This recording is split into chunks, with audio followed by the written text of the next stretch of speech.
আসসালামু আলাইকুম। শুভ সকাল। সবাইকে স্বাগত জানাচ্ছি আমার দেশ আজকের লিড নিউজে। সঙ্গে আছি তাহমিনা তাসির। আমাদের আজকের লিড নিউজের শিরোনাম, ব্যাটারি রিকশার পেটে 20,000 কোটি টাকার বিদ্যুৎ। নিউজটি লিখেছেন জিয়াউল হক মিজান। চলুন দর্শক জেনে নেওয়া যাক লিড নিউজটির বিস্তারিত। বিদ্যুতের জন্য সারা দেশে যখন হাহাকার চলছে, তখনও প্রতিদিন 55 কোটি টাকা মূল্যের বিদ্যুৎ গিলে খাচ্ছে অননুমোদিত ব্যাটারি চালিত রিক্সা। পতিত ফ্যাসিস্ট শেখ হাসিনা সরকারের সময়ে বাংলার টেসলার নাম দেওয়া এসব ইজি বাইকের পেছনে বিদ্যুতের বার্ষিক খরচ ছাড়িয়ে যাচ্ছে 20,000 কোটি টাকা। দিন যত যাচ্ছে ততই বেড়ে চলেছে এ ব্যয়। অধিকাংশ ক্ষেত্রে অবৈধভাবে ব্যাটারি চার্জ করায় এ খাতে বছরে অন্তত 5,000 কোটি টাকার রাজস্ব হারাচ্ছে সরকার।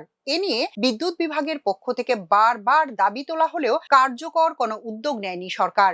যদিও স্থানীয় সরকার, পল্লী উন্নয়ন ও সমবায় প্রতিমন্ত্রী মীর শাহে আলম গতকাল ঘোষণা দিয়েছেন, সিটি কর্পোরেশন ও পৌরসভাগুলোর ব্যাটারি চালিত রিকশাগুলোকে রেজিস্ট্রেশনের আওতায় আনার উদ্যোগ নেওয়া হবে। তালিকাভুক্তির শর্ত হিসেবে তাদের কেবল সৌর বিদ্যুৎ থেকে চার্জ নিতে হবে। এ নির্দেশনা না মানলে জরিমানা করা হবে। দেশের পরিবহন খাতে এ বাহনটির প্রয়োজনীয়তা ও অবদান এখন আর পুরোপুরি উপেক্ষার নয়, কিন্তু শৃঙ্খলা নিবন্ধনের আওতায় আনা এবং দেদারসে রাস্তায় নামার নিয়ন্ত্রণ করতে না পারলে রাজধানী সহ অনেক শহরে ট্রাফিক ব্যবস্থা বিপর্যয় হওয়ার আশঙ্কা করছেন গণপরিবহন বিশেষজ্ঞরা।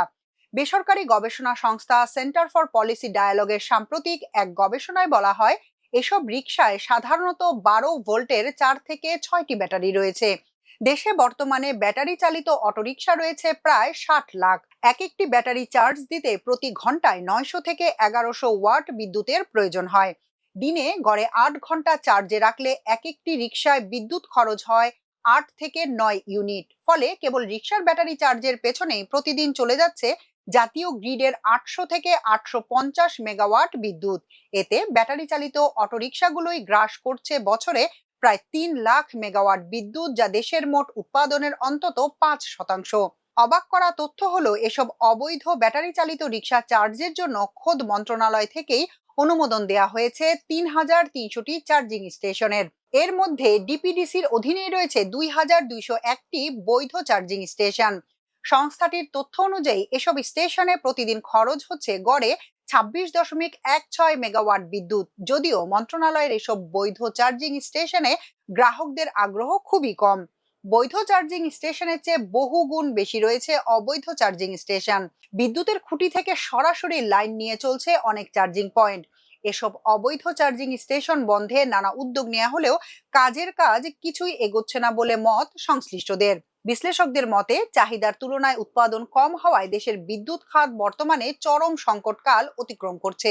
চাহিদা 18 থেকে 19,000 মেগাওয়াটের বিপরীতে উৎপন্ন হচ্ছে 13 থেকে 15,000 মেগাওয়াট। বিদ্যুৎ উৎপাদনের জন্য প্রয়োজনীয় গ্যাসের অভাবে এই সংকট প্রকট হয়ে দেখা দেয়। ফলে লোডশেডিং করতে হচ্ছে 3 থেকে 4,000 মেগাওয়াট। লোডশেডিং এর চাপ প্রতিদিন প্রায় পুরোটাই সইতে হয়েছে গ্রামের মানুষদের। ক্ষেত্রবিশেষে 7 থেকে 12 ঘন্টা অন্ধকারে থাকতে হচ্ছে তাদের। গত সপ্তাহ থেকে রাজধানী ঢাকায়ও লোডশেডিং করা হচ্ছে। ঢাকায় বর্তমানে প্রতিদিন গড়ে 1.5 থেকে 2 ঘন্টা লোডশেডিং হচ্ছে বলে জানায় বিদ্যুৎ বিভাগ। বিদ্যুৎ ও গ্যাসের অভাবে শিল্পের উৎপাদন মারাত্মকভাবে ব্যাহত হচ্ছে। ঢাকা মেট্রোপলিটন পুলিশের তথ্য অনুযায়ী কেবল রাজধানী ঢাকায় রয়েছে 48,136টি অবৈধ চার্জিং পয়েন্ট ও 992টি গ্যারেজ। এসব গ্যারেজের প্রতিটিতে দিনে 80 থেকে 150টি রিকশা রাখা হয়। আর নির্দিষ্ট টাকার বিনিময়ে এসব গ্যারেজেই রয়েছে রিকশার ব্যাটারি চার্জ দেওয়ার সুবিধা। এদিকে অবৈধ অটোরিকশার কারণে দেশে বিদ্যুতের সংকট দেখা দিয়েছে জানিয়ে ক্ষোভ প্রকাশ করেছেন বিদ্যুৎ, জ্বালানি ও খনিজ সম্পদ মন্ত্রী ইকবাল হাসান মাহমুদ। গত বৃহস্পতিবার রাজধানীতে এক অনুষ্ঠানে ক্ষোভ জানিয়ে তিনি বলেন, সারা দেশে ব্যাটারি চালিত অটোরিকশা চার্জের কারণে মধ্যরাতে বিদ্যুৎ চাহিদা অস্বাভাবিক হারে বাড়ছে। বিদ্যুৎ চালিত অটোরিকশার ভয়াবহতা তুলে ধরে সিপিডির গবেষণা পরিচালক ডক্টর খন্দকার গোলাম মোয়াজ্জেম বলেন, আমাদের কষ্টার্জিত বিদ্যুতের অন্তত ৫% খেয়ে ফেলছে অবৈধ অটোরিকশা। লাইসেন্সবিহীন এসব রিকশার কারণে শহরে ভিড় বাড়ছে, হতাহত বাড়ছে এবং পরিবেশের মারাত্মক ক্ষতি হচ্ছে। সংস্থাটির প্রোগ্রাম অ্যাসোসিয়েট খালিদ মাহমুদ বলেন, সড়কে মৃত্যুর ২১.01%ই অটোরিকশার কারণে। এই রিকশার ব্যাটারি চার্জ করতে দেশের মোট বিদ্যুতের ৫% প্রতিদিন ব্যবহার হচ্ছে, যা প্রায় ৭৫০ মেগাওয়াট। নীতিমালা করা হলে দেশে অটোরিকশা সংখ্যা কমে যাবে এবং সরকার যথাযথ হারে রাজস্ব পাবে দাবি করে অটোরিকশা শ্রমিক নেতা খালেকুজ্জামান রিপন বলেন, ২০১২-১৩ সালে এই রিকশা প্রথম চলা শুরু হয়। তখন আমাদের দাবি ছিল তিনটি। এগুলো হলো সুষ্ঠু নীতিমালা প্রণয়ন, এই রিকশার জন্য রাস্তার পাশে পৃথক সার্ভিস রোড এবং চাঁদাবাজি বন্ধ করা। ২০১৭ সালে সরকার নীতিমালা করার উদ্যোগ নেয় জানিয়ে তিনি বলেন, ২০২৩ সালে ইলেকট্রিক যানবাহনের জন্য নীতিমালা তৈরিও হয়, কিন্তু ওই নীতিমালায় অটোরিকশাকে অন্তর্ভুক্ত করা হয়নি। এমত অবস্থায় সড়কে শৃঙ্খলা ফেরাতে এবং বিদ্যুৎ চুরি বন্ধ করতে ব্যাটারি চালিত অটোরিকশার জন্য নীতিমালা প্রণয়নের দাবি জানান তিনি।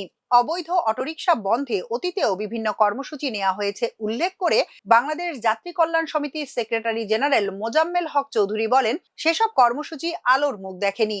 অটোরিকশাগুলো বিদ্যুৎ চুরির প্রকাশ্য শক্তি হয়ে দাঁড়িয়েছে দাবি করে তিনি বলেন, আমরা বরাবরই সরকারকে বলেছি তাদের রেজিস্ট্রেশনের আওতায় নিয়ে আসতে।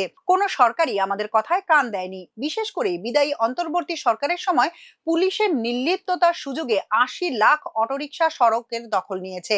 সরকারের নিয়ন্ত্রণ ব্যবস্থা খুবই দুর্বল মন্তব্য করে তিনি বলেন, সরকার কঠোর না হলে কোনো উদ্যোগী বিদ্যুৎ চুরি বন্ধ করতে পারবে না। ব্যাটারি চালিত অটোরিকশা সৌর বিদ্যুৎ ছাড়া অন্য কোনো উৎস থেকে চার্জ দিলে জরিমানার বিধান করা হচ্ছে বলে জানিয়েছেন স্থানীয় সরকার প্রতিমন্ত্রী মীর শাহে আলম। পাশাপাশি সৌর বিদ্যুৎ ছাড়া চার্জ করলে ভবিষ্যতে এসব অটোরিকশার নিবন্ধন দেয়া হবে না এবং নিবন্ধনের পর এমনটি করলে নবায়নও করা হবে না বলে জানান তিনি।